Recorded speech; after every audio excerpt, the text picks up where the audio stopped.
Today we got consumer sentiment as measured by the University of Michigan. And you can see the latest reading in the purple line there. That is current economic conditions. You've got sentiment bouncing a bit. What you can't see as clearly here is the green line, which is expectations, which saw a setback. And the primary reason for that is here. Expected inflation rates. And this is what I mean by a transition period, headlines blaring, tariffs and, inflation risks, and inflation is stuck.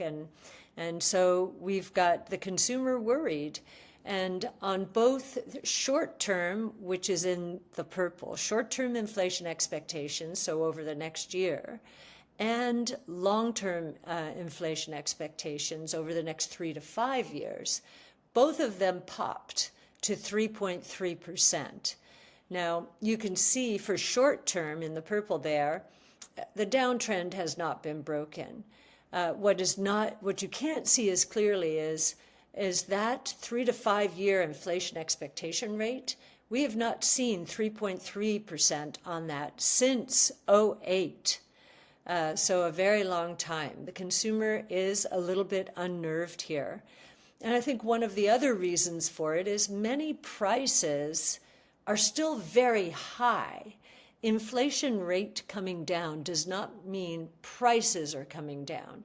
And the consumer, in some categories, is on a buying strike. Certainly, as measured by goods, a lot of categories are down and out because consumers are just not going to pay up. They'll wait for sales. So I think this is a very important call, the inflation call. It always is, but especially now. And I do think that this administration is very focused on its report card. A lot of that is in the stock market. So it is paying attention to these inflation fears, I am sure, and will probably lean more towards tax cutting and using tariffs judiciously as a negotiating tool.